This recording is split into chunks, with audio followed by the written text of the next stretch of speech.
नमस्ते हजुरहरु के कस्तो हुनुहुन्छ हाल म चाहिँ एकदमै ठिकै छु आई होप हजुरहरु पनि सन्चै हुनुहुन्छ होला चाहिँ भर्खरै ड्युटीबाट गलेर आइरहेको छु अनि तपाईहरुलाई यहाँ भिडियो बनाउन थालिहाले आउने बित्तिकै गले पनि यो चाहिँ मेरो सिसाको बट्टा हो मैले मासुको अचार हाल्नलाई लिएर आएको अनि यो अर्को चाहिँ तपाईले देख्न सक्नुहुन्छ यो चाहिँ लुगा सुकाउने हो हाम्रोमा लुगा सुकाउने थिएन नि त त्यही भएर मैले लिएर आएको यो चाहिँ एकदमै युकेमा चाहिँ एकदमै यो चाहिँ युजफुल हुन्छ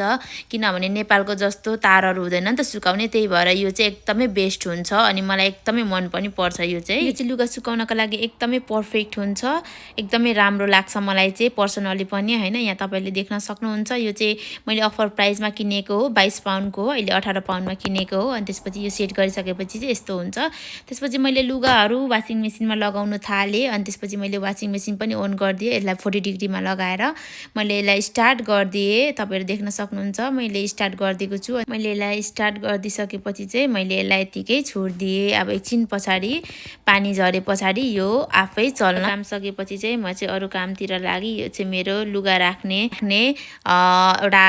ब्याग हो भनौं न अनि त्यसपछि मैले खाना पकाउनुतिर लागे किनभने अब बुढा आउने बेला भयो नि त बेलुकाको 7 बजे बुढोको छुट्टी हुन्छ अनि आइपुग्दा ओर्दा 7:40 50 तिर चाहिँ हाम्रो रुममै आइपुग्नुहुन्छ बुढा त्यही भएर मैले खाना बसाउनुतिर लागे खाना चाहिँ मैले 2 बोटको र अलिकति बसाल्छु यो चाहिँ हामीलाई धेरै नै हुन्छ तर बिहानलाई खाजालाई पनि हुन्छ भनेर चाहिँ मैले अलि धेरै नै पकाइरहेको छु किनभने अस्ति त्यतिकै ओइली फुडहरु मात्र लादै हुनुहुन्छ क्या पास्ता चाउमिनहरु मात्र लादै हुनुहुन्छ धेरै दिन भयो फ्राई राइस नलागेको अनि भोलि चाहिँ फ्राई राइस खाने भन्दै हुन्थ्यो त्यही भएर मैले चाहिँ फ्राई राइस बनाइदिने भनेर अलिकति धेरै नै चामल हालेर मैले यसलाई चाहिँ पोखाल्दै छु म चाहिँ 2 चोटी भन्दा धेरै खाना प्राय पोखाल्दिन कहिलेकाहीँ मात्र 3 चोटी न त 2 चोटी नै इनफ लाग्छ मलाई मजाले पोखालिसके मैले राइस कुकर लिन गए राइस कुकरलाई तल राखिसकेपछि मैले यसलाई मजाले पुसे कपडाले पुसे किनभने पानी भयो भने त बिग्रिन्छ नि त छिटै त्यसपछि राइस कुकर बसाएपछि त्यसको छोप्ने लिएर आए अनि बसाइदिए मैले अनि अरु कामतिर लागे त्यही रसगुल्ला हो यो चाहिँ मैले अस्ति इन्डियन स्टोरबाट लिएर आएको थिए बेलफास्ट जाँदाखेरि यो चाहिँ एकदम मिठो छ तर एकदमै महँगो लियो हो जम्मा 12 पिस थियो 5.5 पाउन्ड लियो मलाई चाहिँ एकदमै महँगो लाग्यो अर्को पाली गयो भने चाहिँ म चाहिँ ल्याउँदिन भनेर सोच्दै छु यो पाली त ल्याइहाले खानु एकदमै मन थियो त्यही भएर ल्याए अनि अब चाहिँ मसलाको बन्दोबस्त गर्नु पर्यो भनेर अब मसला पिन्नतिर लागे मैले चाहिँ जिरा र धनियाहरु सबै नेपालबाटै लिएर आएको थिए यता चाहिँ अब अलिक महँगै पर्छ भनौं न हरेक कुरा अलि महँगै पर्छ अब अलिकति एक्सचेन्ज रेट पनि धेरै छ नि त अब नेपालको र यताको कम्पेरिजन गर्नु अलिकति रेटमा कम्पेरिजन गर्नु पनि त अब मिल्नु त मिल्दैन तर पनि अलिक मलाई चाहिँ एकदमै एक्सपेन्सिभ लाग्यो अनि मैले जिराहरु हाल्न थाले बट्टामा राखे अनि त्यसपछि मैले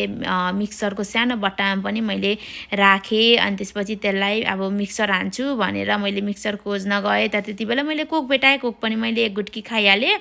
अनि त्यसपछि मिक्सर ल्याएर मैले ग्राइन्ड गरे यो चाहिँ जिरा मात्र ग्राइन्ड गरेको अब एकछिन पछि चाहिँ म जिरा धनिया पनि ग्राइन्ड गर्छु त्यतिबेलासम्मै मेरो बुढा आइपुग्नु भयो मेरो बुढाले चाहिँ के लिएर आउनु भयो भनेर म चाहिँ चेक गर्दै छु अन्डा लिएर आउनु भएको रहेछ प्याज अनि त्यसपछि आँप हाई गर्दै हुनुहुन्छ अनि हेर्नु त लास्ट शरम नभएको मेरो बुढो भिडियोको अगाडि नै पो माया गर्नुहुन्छ त हो यो चाहिँ एभोकाडो हो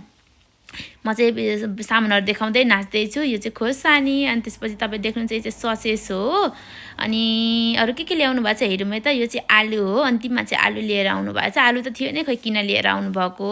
भनेर म चाहिँ भन्दै थिए अनि त्यसपछि अन्तिममा चाहिँ ड्रमस्टिक लिएर आउनु भएछ यो चाहिँ पहिली पटेका खेल्दाको याद आयो का गाउँमा हुँदाखेरि हामी पटेका खेल्थ्यौं के यस्तो लामो लामो बाँसको बनाएर त्यही याद आयो यो चाहिँ के को लागि ल्याउनु भएको भन्दाखेरि हाम्रो चाहिँ त्यो सिङ्क हुन्छ नि सिङ्क जाम हुन्छ के कहिलेकाहीँ त्यही भएर यहाँ तपाईले देख्नुहुन्छ मेरो बुढा चाहिँ एकदमै डान्स गर्दै हुनुहुन्छ यहाँ फन्नी डान्स बोलेको डान्स सकीगोनीको डान्स देखाउँदै हुनुहुन्छ हैन अनि त्यसपछि हजुर गर्नुभयो बुढा भनेर यसो जिस्काइदिएको त हजुर गरे अरे अनि रुना थाल्ने एक्टिङ हेर न एक्टिङ मेरो बुढाको एक्टिङ त कसैले सक्दैन अनि त्यसपछि म तरकारी पकाउनुतिर लागे बुढा चाहिँ एकछिन गरिराछु भनेर एकछिन रेस्ट गर्न सिटिङ रुममा बस्दै हुनुहुन्थ्यो अनि त्यसपछि मैले धारिलो चक्कु ल्याएर मैले तरकारी काट्न रेडी भए ड्रमस्टिक ल्याउनु भएको थियो ड्रमस्टिक नै म ग्रेभी बनाउँछु भनेर सोचिरहेको थिएँ अनि त्यसपछि प्याज खोर्सानी पनि काटेको रेडी नै थियो दाल पनि पाकिसक्यो अनि ड्रमस्टिक चाहिँ मैले अलिअलि हल्का हल्का छेउछेउमा काटे अनि त्यसपछि यसलाई चाहिँ म चाहिँ बोइल गरिदिन्छु किनभने नेपालको जस्तो यता फ्रेस हुँदैन क्या मासु यो चाहिँ किम्ची हो मैले अस्ति बनाइरहेको थिएँ यसको पनि रेसिपी म हजुरहरूलाई देखाउने छु एक दिन अनि त्यो बोइल गर्नको लागि पानी बसाले अनि अनि त्यसपछि बेसार नुन ल्वाङ सुकमेल म चाहिँ हाल्ने गर्छु उमाल्दाखेरि अनि त्यसपछि नेपालको जस्तो यहाँ चाहिँ फ्रेस मासु हुँदैन त्यही भएर म चाहिँ बोइल गरेर मात्र पकाउने गर्छु मासु प्राय विङ्सहरू र ड्रमस्टिकहरू छ भने चाहिँ म जहिले नै भनौँ न प्राय के भन्नु जहिले नै म बोइल गरेर मात्र पकाउँछु अर्को नत्र थाईहरू छ भने चाहिँ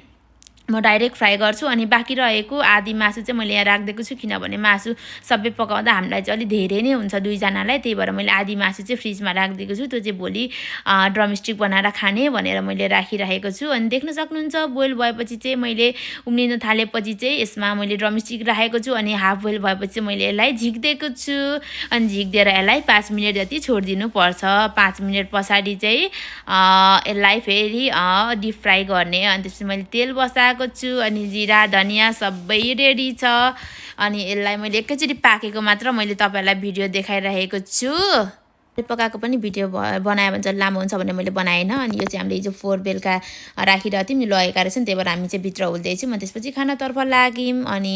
खाना खान थाल्यौँ बुढाबुढी भएर कुरा गर्दै गफ गर्दै कस्तो छ बुढा भनेको बुढाले एकचोटि खाएर मिठो छ बुढी भनेर भन्नुभयो अनि त्यसपछि एकअर्कासँग मस्किँदै गफ गर्दै हामी चाहिँ खाना खान थाल्यौँ अनि त्यसपछि तपाईँले देख्नुहुन्छ हामी चाहिँ चिज गर्दै खाना खाँदैछौँ अनि मलाई चाहिँ एकदमै मिठो लाग्यो आफैले पकाएको मिठो लाग्यो पहिली बच्चादेखि नै क्या अलिक 15-16 वर्षको उमेर भनौँ न त्यति बेलादेखि नै मलाई चाहिँ कुकिङमा एकदमै इन्ट्रेस्ट लाग्ने क्या अनि एकदम फुडी पनि हो मलाई चाहिँ नयाँ नयाँ कुराहरू बनाएर खानु ट्राई गर्नु एकदमै मनपर्छ अनि प्राय म बनाइराखेकै नै हुन्छु हरेक कुराहरू मैले बनाएर आफैले घरमा ट्राई गरिराखेको हुन्छु मात्र हैन मेरो बुढालाई पनि खाना पकाउन एकदमै मनपर्छ अनि खाना खाइसकेर हामी चाहिँ भाँडाकुँडा गर्नतिर लाग्यौँ मेरो बुढा चाहिँ भाँडा मस्काउँदै हुनुहुन्थ्यो अनि म चाहिँ पुखाल्छु भन्ने बसिरहेको थिएँ अनि एकछिन पछाडि पुखाल्छु भनेर बसिरहेको थिएँ एकछिन पछाडि त बुढाले तिमी उता गर न म यता गर्छु पो भन्नुहुन्छ तिमी सरसफाइ गर म भाँडा मस्काउँछु भन्नुहुन्छ मैले चाहिँ नाइ हुँदैन दुवैजना सँगै गर्ने भनेर मैले नि पुखाल्न थालेँ अनि एकअर्कासँग फेरि त्यही हो जिस्किँदै ओर्दै गर्न थालेँ अनि त्यसपछि हामी ब्रस गर्नतिर लाग्यौँ मेरो बुढा चाहिँ नाचिराख्नुहुन्छ खोइ के हो मेरो बुढालाई के साह्रो नाच्नु मन लागेको कुनी अनि त्यसपछि हामी ब्रस गर्न यो चाहिँ हाम्रो डान्सको स्टेप हो मेरो बुढाले मलाई सिकाएको अनि त्यसपछि हामी देख्न सक्नुहुन्छ मेरो बुढा चाहिँ के साह्रो नाच्नुहुन्छ हो अनि त्यसपछि म चाहिँ मुख धुन थालेँ अनि म चाहिँ औँसी पूर्णिमा मात्र यो चाहिँ क्लिन्जिङ चाहिँ चलाउने गर्छु किनभने मलाई अल्छी लाग्छ डेली गर्न चाहिँ किनभने गली पनि राखेको हुन्छ त्यही भएर अल्छी लाग्छ स्किन केयर चाहिँ म प्राय गर्ने गर्दिनँ त्यही हो कहिलेकाहीँ क्लिन्जिङ गर्छु त्यति मात्र हो अनि मोइस्चराइजर लाउँछु त्यति मात्र हो यसलाई चाहिँ स्किन केयरै भन्न मिल्दैन मोइस्चराइजर चाहिँ म चाहिँ सेराभीको युज गर्छु यो चाहिँ अल स्किन टाइपलाई एकदमै राम्रो हुन्छ र अलिकति महँगो पनि छ मेरो हिसाबमा चाहिँ सायद तपाईहरुलाई सस्तै लाग्न सक्छ मलाई चाहिँ एकदमै महँगो लाग्यो यो चाहिँ प्राय औँसी पूर्णिमामा मात्र गर्ने गर्छु सधैँ चाहिँ गर्दिनँ ओके बाई अर्को भिडियोमा भेट्नुपर्छ है त